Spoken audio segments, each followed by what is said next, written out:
We go now to Los Angeles and that city's mayor, Karen Bass. Madam Mayor, you have a state of emergency. What is your biggest concern as Hillary moves closer? Definitely our biggest concern is tremendous rainfall in a very short period of time. You know, Los Angeles is not used to weather events like this, especially in the summertime, but we are prepared, we are ready.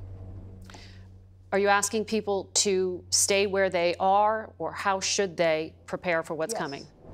Yes.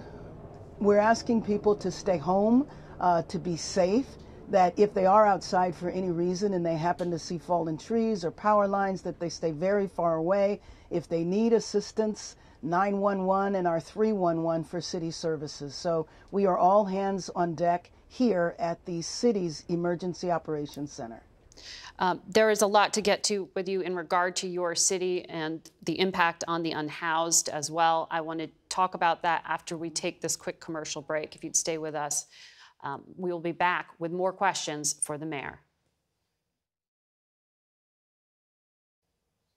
Welcome back to Face the Nation. We want to continue with Los Angeles Mayor Karen Bass.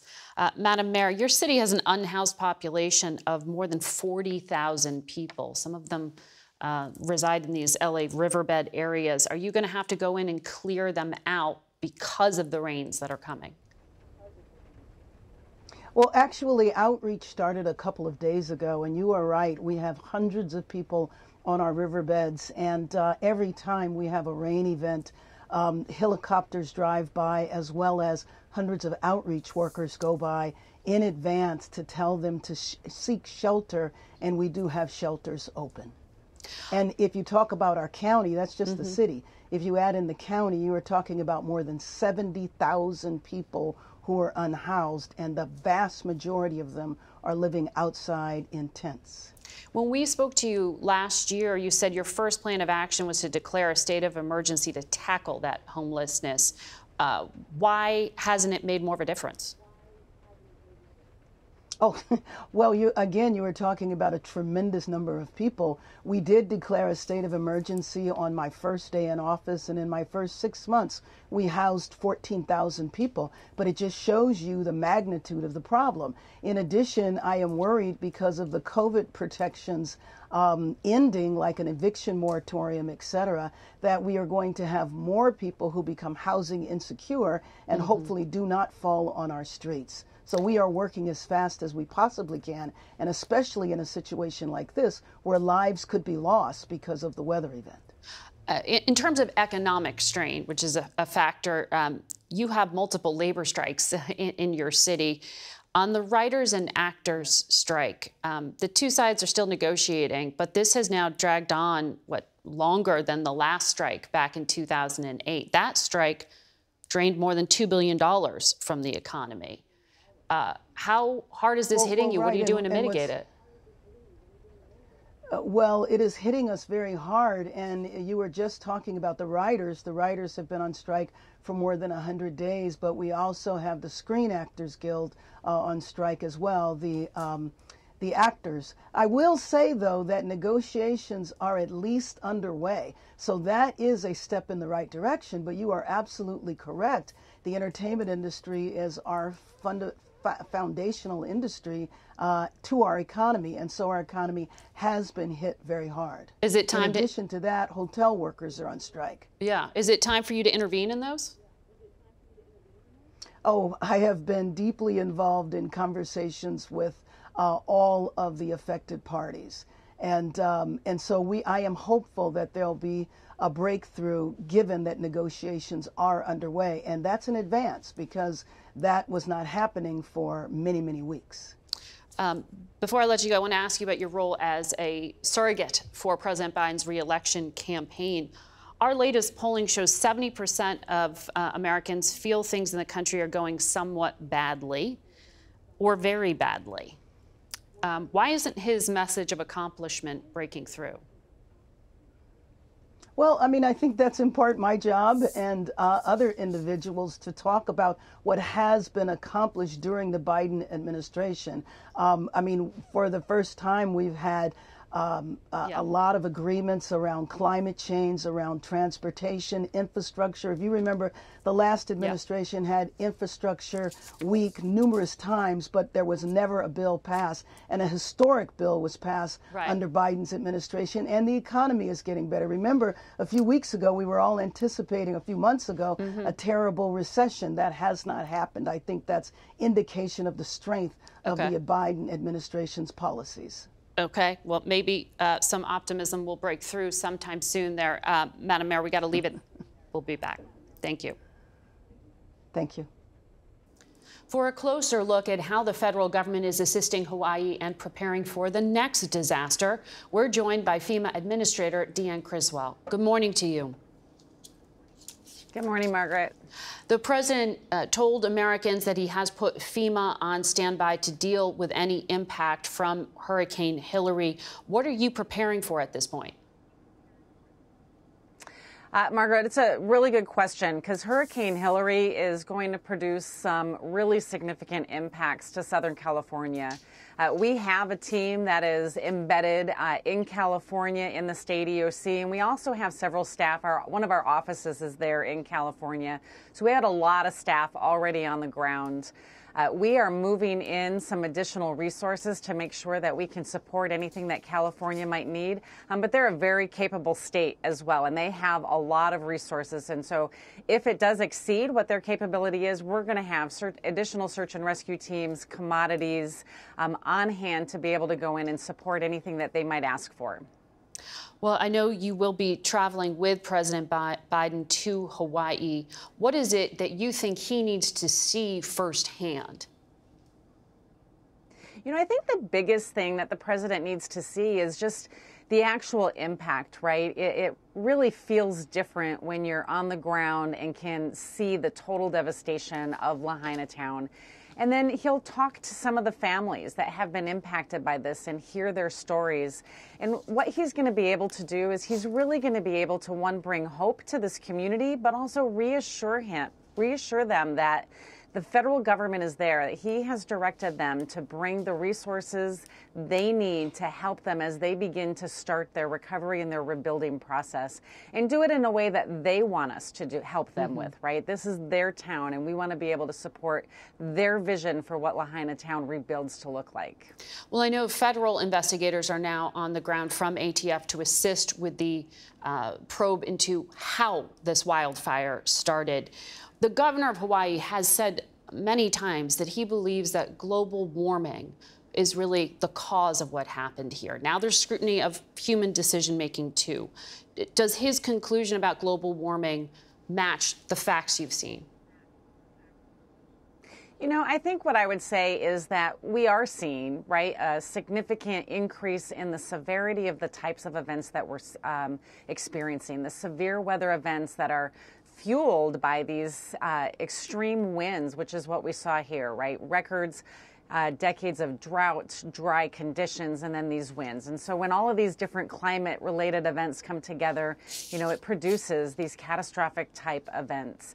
You know, the governor has ordered an assessment of this entire situation, and I would defer to you and the other officials that will be doing the investigation to really better understand what the overall cause was.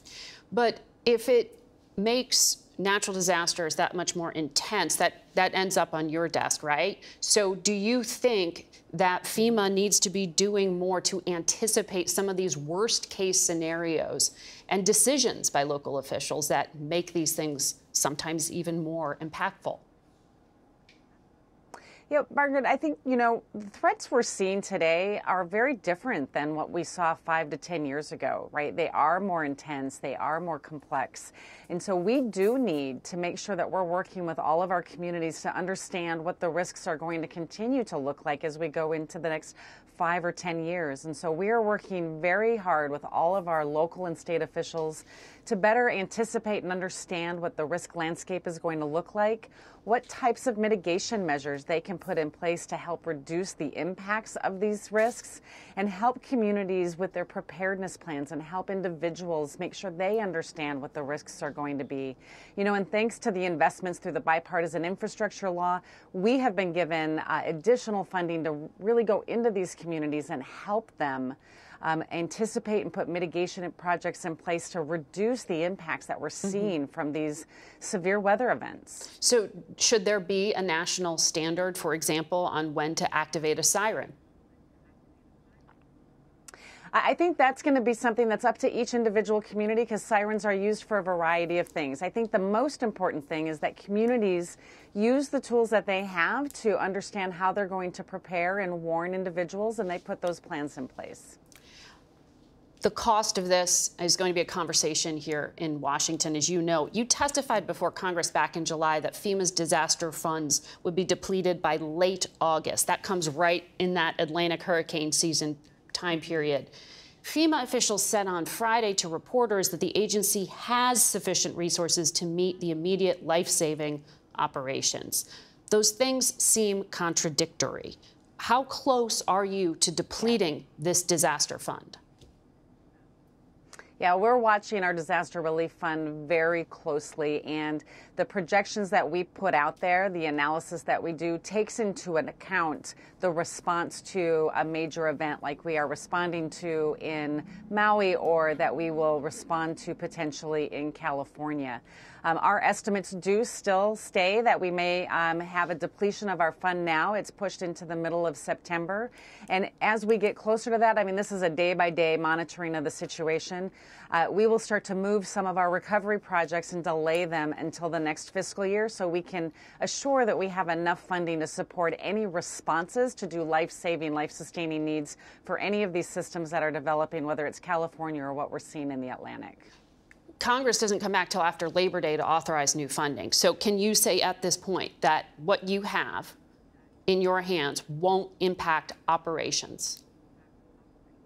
It will not impact response, because we will push recovery into the next fiscal year to ensure that we have enough funding to support any responses through the end of this fiscal year. Okay. So is $12 billion, which is what President Biden is asking Congress for, is that going to be enough given what you are seeing happen?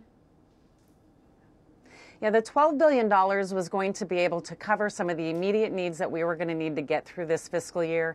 As we're continuing to see the increase in these severe weather events, that dollar amount may need to go up as we go into next fiscal year, and what we're going to need to do to be able to continue to respond to the increased number of events that are happening across the nation. Administrator Criswell, thank you for your time and good luck. Thank you, Margaret. And if you want to help the victims of the Maui fire, you can find a lot of ways to do that at cbsnews.com/helpmaui. We'll be right back.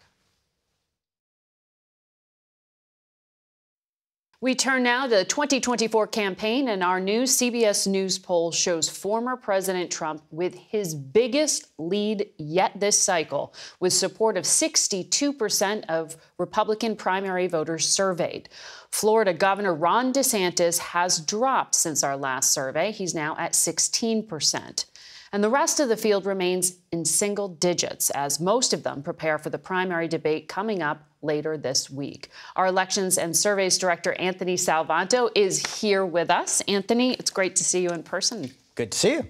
So does it matter to these primary voters if Donald Trump is on that stage or not? Well, he's not in a competitive race right now. Right now, they would nominate him, and it would be not close. It'd be an easy win for him. Look, you know, there's a couple of dynamics here going on for those who do debate that I think even underpin him more, and that is when we ask voters, what do you want to hear in this debate? You get this lopsided number that wants the other candidates make the case for yourselves, but don't criticize Donald Trump. You have this paltry 9% that wants to hear critiques, and that puts the other candidates in a box. The dynamic with Donald Trump is always different, isn't it? So have the indictments that he has had to date impacted him in any way? He's held steady. His lead, as you said at the top, is even bigger as the rest of the field has fallen back. So it sounds like no. The answer is no, but it's also underpinning him in some way in this regard. He is, when we ask, why are you supporting Donald Trump? Well, among other reasons, his voters say it's to support him during his legal fights to show that support. So in that regard, it does help him, or at least it girds that support from his substantial base. Well, the other part of this, though, if we unpack it, is why. And you see a couple of things. One is that they reject the premise of these indictments because, A, they say they're politically motivated, and that swamps any other concerns. Number one, we've seen that throughout all the indictments. Number two, they say that, well, if Donald Trump tried to stay in office, they feel it was through legal and constitutional means. That's different from other Americans who think it was illegal. But for Republicans, the reason they feel that way is that so many of them still buy what Trump was talking about in terms of a fraudulent election, those unfounded, unproven claims. But Republicans believe that. So that's how that narrative then forms that buttress against what's coming at him in the indictments. Finally, though, I've got to add this for a larger context, and that is Republicans, to a larger degree, see the U.S. political system, they tell us, as corrupt. Now, a lot of people think it's dysfunctional, but Republicans in particular think it's corrupt. Well, what that does is it sets up Trump for them as the honest broker for them against that system. In fact, he's winning among people who want an honest candidate. They see him as the truth teller. That's a fascinating dynamic. So for everyone else who has to show up at that debate stage, how do they differentiate themselves? Well, I think there's one possible opening between what people say they're hearing and what they want to hear, and it's this. Republican voters tell us they're hearing a lot about Donald Trump. Now, he's the front runner, but they don't all want to hear that in part because of all the indictment news. But what they want to hear about is the economy, specifically about plans to help lower inflation, to help the economy. And in that way, they're just like all American voters at this point, right? They care about how does the price of eggs come down? How do they get to buy a house if they're trying to? They want more policy. That's interesting. Anthony, this is fascinating. And you can find the full poll results on our website at cbsnews.com. We'll be back in a moment. For a look at some health concerns on the horizon as we approach the end of summer, including a rise in COVID cases and questions about updates to vaccines, we're joined now by former FDA Commissioner Dr. Scott Gottlieb. He also sits on the board of Pfizer, and it's great to have you here in person, Doctor. Thanks a lot. I want to start on some news we got Thursday. The CDC announced a highly mutated strain of COVID has just shown up in Michigan, BA.2.86. How concerned does the public need to be? Well, right now, I've talked to a number of virologists who are usually pretty staid, and they're pretty concerned about this. Right now, it doesn't appear to be spreading widely. There's 7 strains that have been identified and sequenced in 5 different countries, so the UK, Denmark, Israel, and now in the US. We don't know whether or not this has been spreading quietly and we just didn't detect it, or it's something that's spreading very quickly. The concern is that when you look at these different strains that have been identified, they're genetically very similar. So that suggests that it's probably spreading simultaneously in multiple countries. Whether or not this is going to be more transmissible than what we've seen before, that's the key question. Certainly at this point, it doesn't appear more pathogenic, so it doesn't appear to be more dangerous, but it may be more transmissible than the strains that are circulating now, and in that case, it could overtake them. It's too early to know. The testing's underway. I think we're going to know a lot more in a week or two. But to, again, put this in perspective, this new variant is as genetically different from Omicron as Omicron was from the original strain that emerged in Wuhan. So this is a highly mutated variant. And that set off some alarm bells at that time. So we will watch this. But for people at home who say, oh, my gosh, I've heard someone has COVID, the strain that's causing most infections is not this one. Right. So right now, the 2 strains that are circulating causing most of the infections is what's called EG5. People have probably heard about that. It's called the Eris strain. And this other strain, FL151. They both have a very similar mutation in them called the 456 mutation that allows them to pierce the immunity that we've acquired from prior infections and also from prior vaccinations. So people are getting infected with that. The good news is that where we are right now relative to where we were last summer when BA.5 was spreading is a lot better. So there's far fewer infections. We have probably roughly about 600,000 infections a day happening based on the modeling work that's been done, looking at wastewater data. And there's about 10,000 people that have been hospitalized in the last week. And to compare that to last year at this point, we had 40,000 people hospitalized, and we were running probably about 1.2 million infections a day. Well, for those strains, there is a booster shot that I know Pfizer has talked about coming to market soon. It's still not available. When do we expect it, and does it protect against these variants? Right. So the data looks like the new booster, which is based on BA 1.15, which was the strain that emerged last spring, looks like it will protect against these new variants. Now, my guess is these new variants, this infection rate from this wave of infection from EG5 is going to be coming down by the time the new vaccine's available, which is going to be mid-September. So September 12th has been the date that they've talked about, but it's going to be some point in mid-September that these will be widely accessible in pharmacies and other health departments, and so people can go out and get it. There's studies underway right now, what's called neutralization studies, basically laboratory studies, to look at whether the new vaccine also covers this BA.286 variant that you talked about at the top of the show. And we'll have that data by the time the new vaccines become available. So by the time these are out in September, consumers will know how well it covers that new variant. We'll also probably know whether or not it's spreading.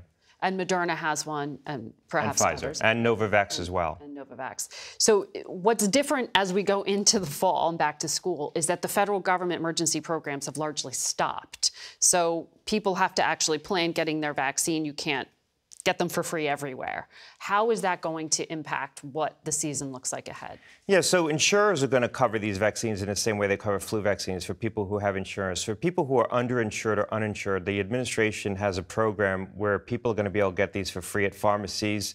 That program should be up and running by the time these vaccines become available, and they'll also be free of charge at federally qualified community health centers and also public health departments day one.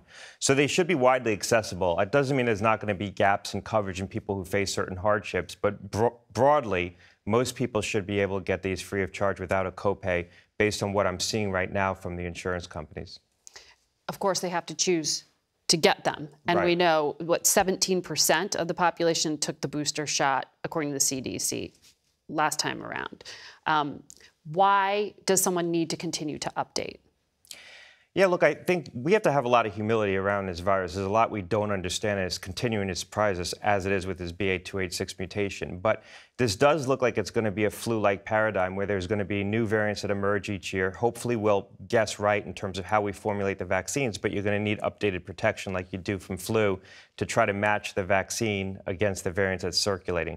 People are still going to have residual immunity from prior infection and prior vaccination that protects them against severe disease, probably even if they don't get vaccinated. But if you want to update that protection and also get more protection against the possibility of infection, you will need to keep up to date with your vaccine. The flu vaccine, by the way, is available right now. Should you get it right now? I think people should wait. I think mid-September is probably a good time to get it. There's very little flu right now. Only 1% of the respiratory samples that were sequenced by CDC are actually flu, so there's very little spreading. It does look like the flu vaccine is going to be a good match for the prevalent strain based on what we see in South America. South America is usually a good harbinger for our flu season. So that it does look like that's going to be a good vaccine this year based on some preliminary judgments right now. And RSV? RSV is another respiratory disease that we now have vaccines available for. We could protect ourselves from the 3 prevalent respiratory diseases that circulate each winter: RSV, flu, and now COVID. Well, thank you, Doctor, for laying out what Thanks the a lot. public needs to know. We'll be right back.